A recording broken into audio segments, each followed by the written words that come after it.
That is a way of demonstrating the basic experience which underlies some of the major forms of Oriental philosophy. And actually this way of demonstrating it is taken from a kind of Chinese and Japanese Buddhism called Zen, which I'm going to be talking about quite a bit today, because Zen is one of the best examples of a philosophy, shall we call it, in which this experience is dominant. Zen, of course, is a Japanese word, and it's spelled Z-E-N.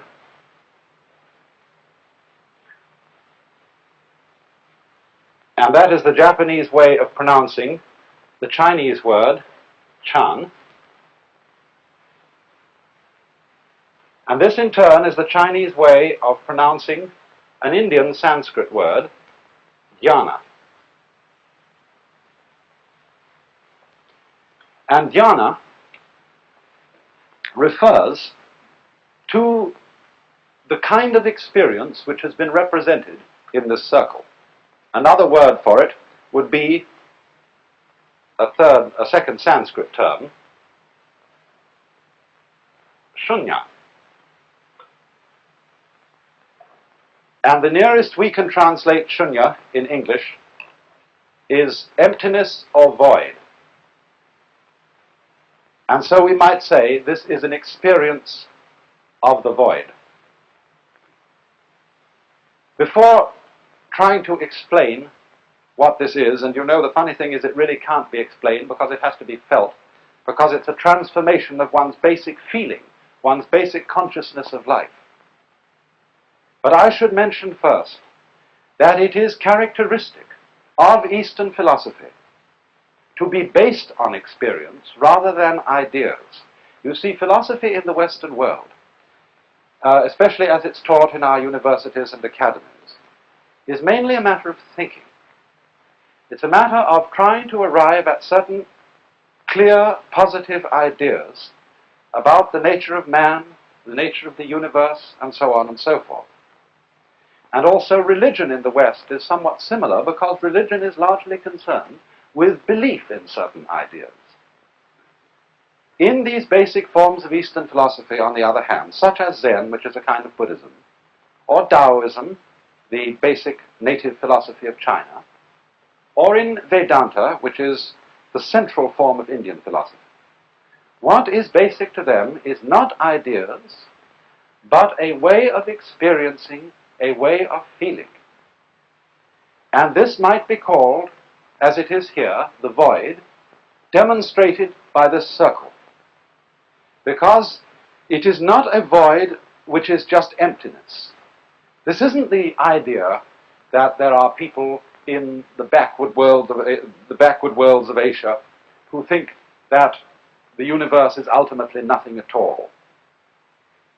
It is rather that the void represents complete spiritual freedom. Or you might say, if you don't like the word spiritual, complete psychological freedom. And therefore, I want to try, if I can, to communicate to you, to give you some idea of what this experience is. In Japanese, in Zen, it is called satori. I'll write that down, it's an unfamiliar word. S-A-T-O-R-I.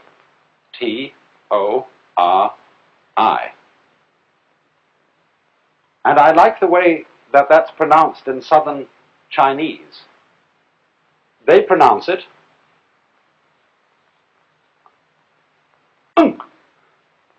because it's something that happens to you suddenly. Now let me try, if I can possibly, to put into some sort of words what this experience is. This experience, which so far as they are concerned, is the objective of human life. To get this is to understand the meaning of human nature and destiny. Only because it's a transformation of consciousness, because it's something you feel rather than something you think, it is for this reason difficult to put into words. But it is as if you saw quite suddenly, and indeed this experience could have happened to you. It can come without warning to anybody, and so what I'm going to be saying may strike a familiar ring in some ears. But it is as if quite suddenly you became totally convinced that the way everything is in this universe and at this moment is absolutely right. And that's almost putting it too weakly. I'm not trying to talk about a sort of Pollyanna feeling where we say, well, this is the best of all possible worlds, and everything, however evil and however wrong, is going to work out all right in the end because it's a means to an end in some master design. I'm not saying that.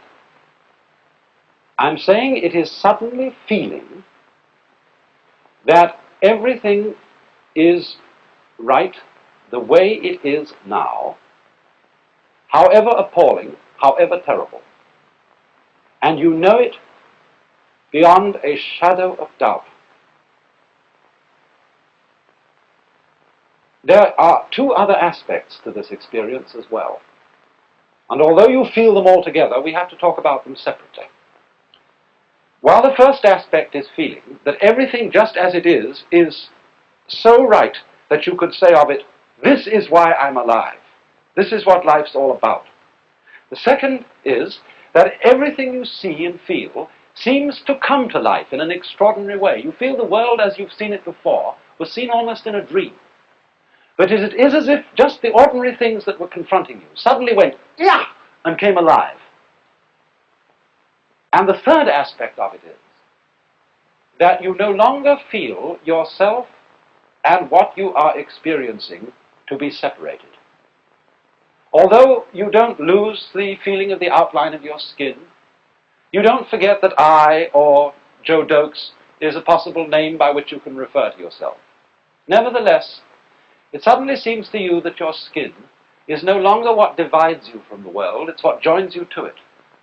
What you see outside you is also you.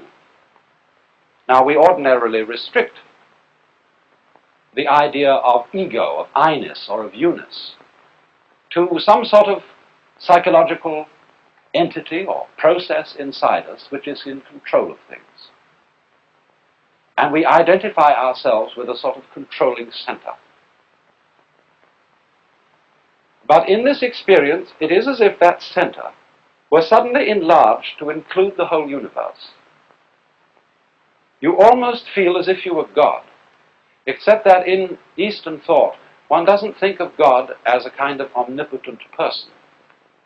I mean, there are lots of people in our asylums who say, well, I'm God. I always like the story of the woman who insisted that she was God. And to humor her, someone said, well, if you're God, will you please explain how you managed to create the universe in 6 days? She said, I never talk shop. It isn't feeling God in that sense, as if you could do anything. But it is feeling that you and this whole world are one. And that in this experience of oneness and the sudden coming alive of everything, and the profound rightness, that's the only word I can use, the profound rightness of each moment, of this moment, however far it may seem to be short of one's ideals of perfection. This is it. And you say, having seen this, I can die content. This is what it was all about. Now, you might think at the same time that an experience of this kind is rather dangerous. I mean, supposing one did become convinced that everything just as it is the ideal, is right. Would this mean that you could go out and murder some rich relative in order to inherit their fortune? Does it mean you can do anything you like? You can kick your father and mother, you can be cruel to your children, that you can steal and rob and anything? In a way, it does mean that. But that is only to say, isn't it, that we are free.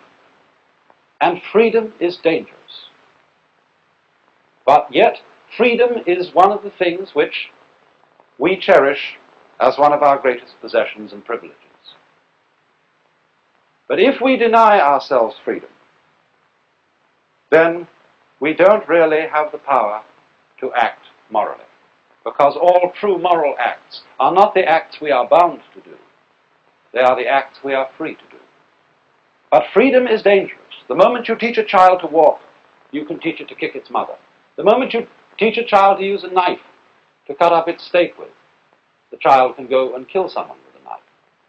Life is risky. Life is not safe. And so in the same way, this experience is not safe. But on the other hand, its content is so joyous that when people are profoundly happy, they are not in the mood, usually, to go out and slug someone. And so you might say, this experience then, which is the foundation of these great forms of Oriental philosophy, that sounds wonderful. And I'd like to get it.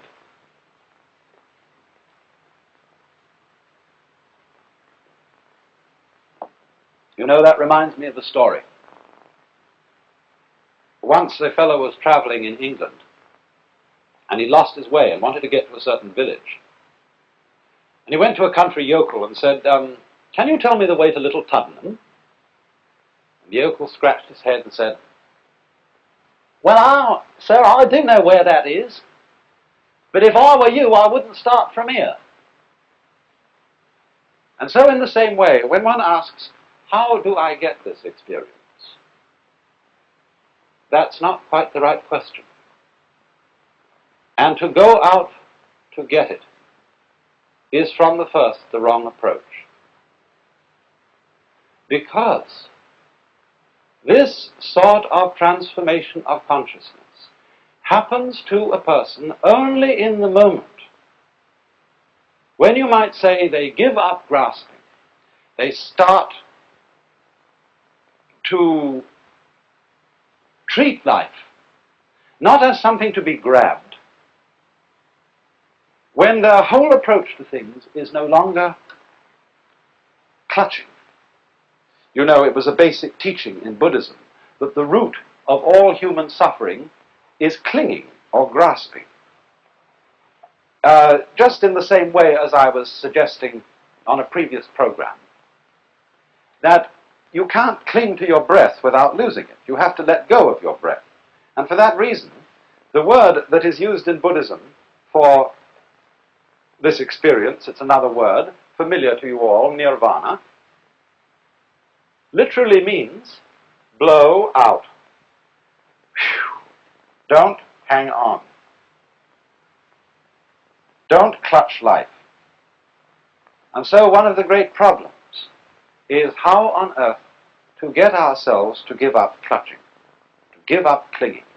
But you see, if that's something you eagerly want to do because you want to get something good out of it, this is still a grasping attitude. Well, you know, in Zen, they have a means of teaching people how to stop clinging. Zen, incidentally, is supposed to have been brought from India to China around somewhere between 400 and 500 AD by a fierce-looking gentleman called Bodhidharma. You can see him in this picture by the Japanese painter Soga Jasuku. He's always drawn as a very fierce fellow, with a twinkle in his eye at the same time. And when Bodhidharma came to China, he didn't have very many disciples, but there was one fellow who sought him out, and his name was Eka. And Eka came to Bodhidharma and said, "Sir, I want you to accept me as your disciple." And Bodhidharma replied, "I have nothing to teach. What I understand is an experience, in other words, and I can't put it into words, and therefore go away, I can't teach it to you." But Eka insisted on being taught, and he waited outside Bodhidharma's cave in the snow, and if you look in the picture by Seshu, you can see Eka standing out there, and Eka got so persistent, and Bodhidharma so persistent in his refusal to teach him, that at last Eka cut off his arm and handed it to Bodhidharma, saying, "Look, here is the testimony of my sincerity. Please, take me as your disciple." So Bodhidharma said, "All right, what do you want?" And Eka replied, I have no peace of mind. Please pacify my mind. And by mind, of course, he meant his soul, his self. So Bodhidharma said, bring out your mind here before me, I'll pacify it. But Eka said, when I look for my mind, I can't find it. Bodhidharma said, there, I have pacified your mind. And at that moment, Eka had his Satori. In other words, he had the experience I've tried to describe to you. Because Bodhidharma made him really struggle to catch hold of himself, to find that separate ego, that controlling center which all of us tend to believe ourselves to be. But you know, when you look for it, you can't find it. It's like, they say lunatics sometimes sitting in an asylum are doing this.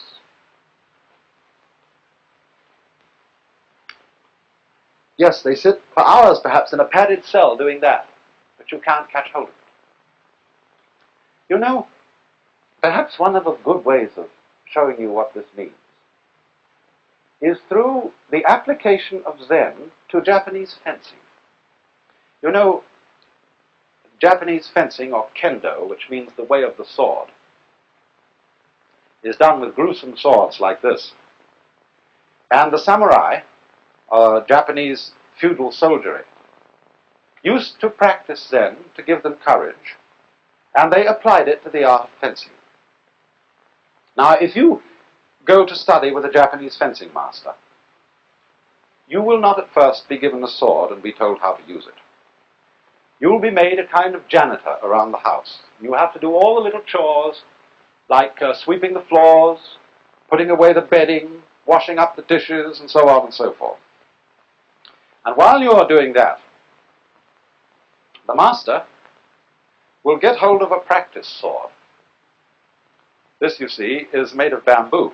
It's made of about 6 slips of bamboo, loosely tied together, so that if you get hit with it, although it may give you a pretty hard crack, at least you don't get killed. And while the poor boy, who's the apprentice, is doing the household duties, the teacher stalks around with one of these things and unawares gives him a bang on the head. And the boy is expected to defend himself by any means at his disposal. If he's got a saucepan in his hand, use the saucepan. If he's picking up a cushion, use the cushion. And everywhere, always at unknown moments, the teacher sneaks up on him and bangs him on the head. So after a while, the poor fellow is going around, looking this way and looking that, expecting at any moment the teacher to hit him. And he begins in his mind to plan how he can be ready to meet the teacher's assault.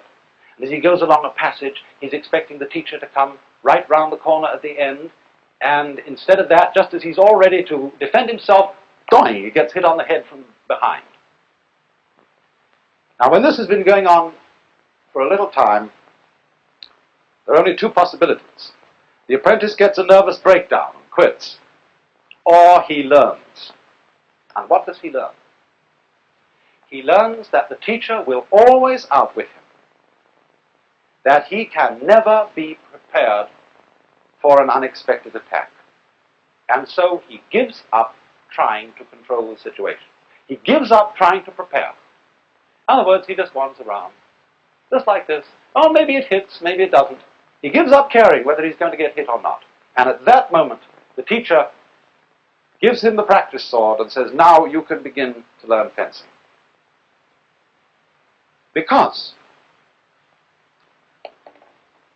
the importance of this is simply that if, say, you're faced with a group of attackers, and you don't know where the next attack is coming from, if you are ready to go for this fellow, and this one is going to come at you, and you're all set to go for him, you have to withdraw from here to go here.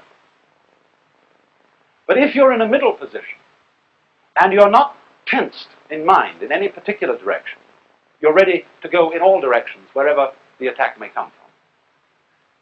And so in exactly the same way, the Zen way of teaching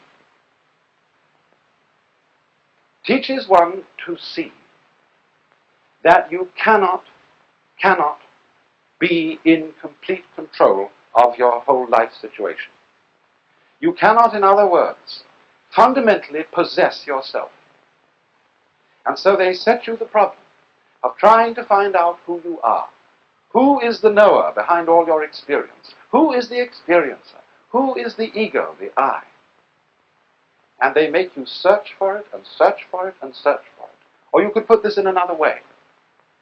They ask you, and this really amounts to the same thing, act with total sincerity.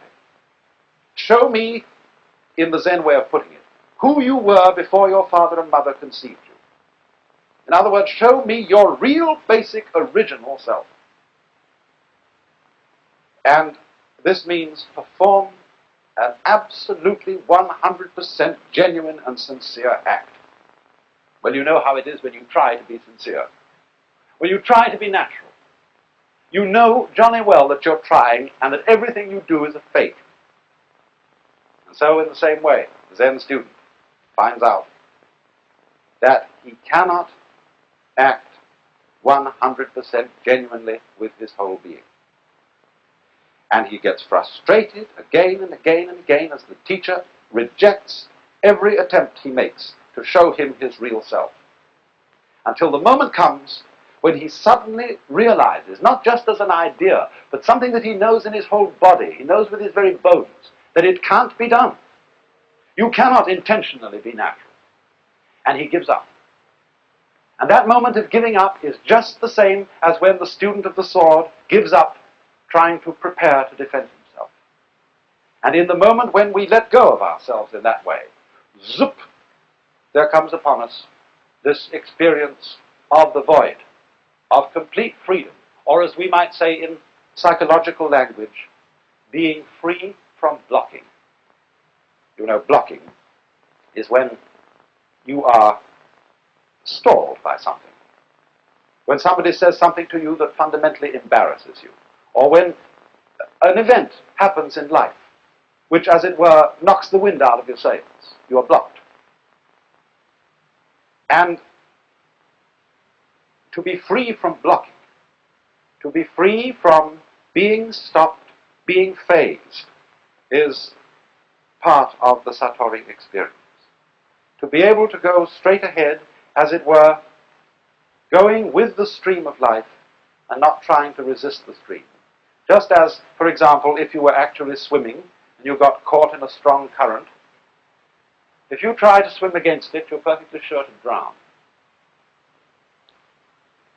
But you have to learn in that situation to turn round and go with the stream, let it carry you, and then in that moment, you and the stream become one. The whole force of the stream becomes one with your own body. And you learn after that how to use the force of the stream, to edge to the side and get out of it in that way. This, of course, is the philosophy of judo, of the gentle way, a philosophy of self-defense in which Zen Buddhism has had a great influence. So then, when the moment of letting go comes, when we see that every moment of life is now it. In other words, the object of life is no longer seen as something to grasp after in the future. Every moment is it now. Every moment, even the most trivial, answers the question, what is life for? And so you see, the experience at the basis of Zen and at the basis of other types of Oriental philosophy can be demonstrated by ordinary everyday life.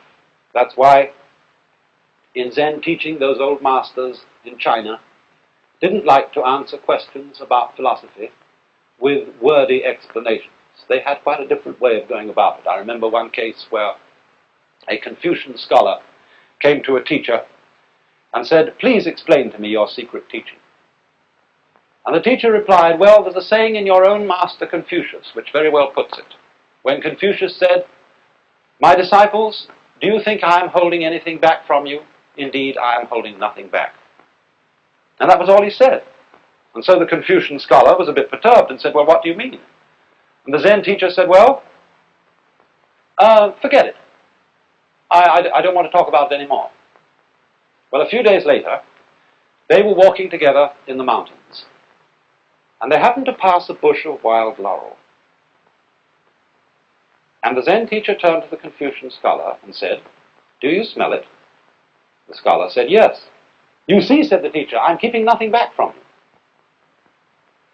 And it said that at that moment the scholar was awakened.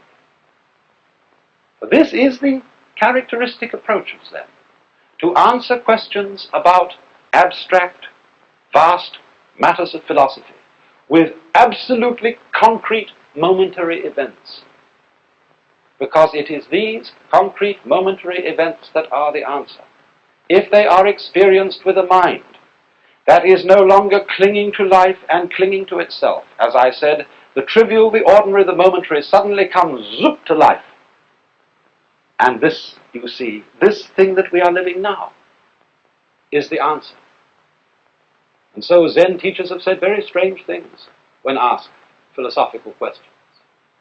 One of them said, "The cypress tree in the yard." Another said, 3 pounds of flax. Another said, "It's windy again this morning." Sometimes they don't say anything. There's a famous story of a Chinese general, I think he was, who came to one of the old masters and said to him, "What is the way?" And in answer, the master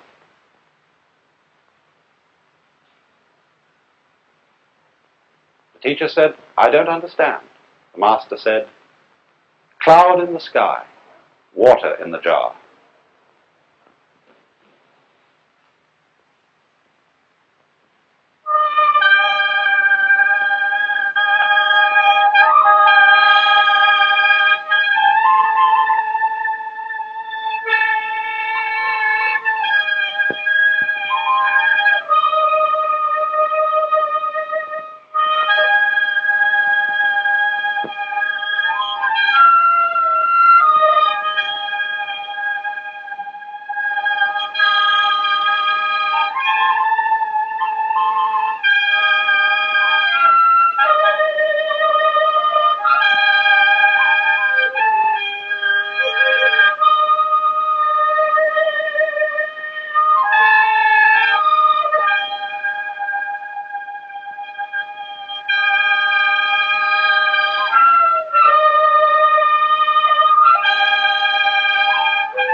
This is National Educational Television.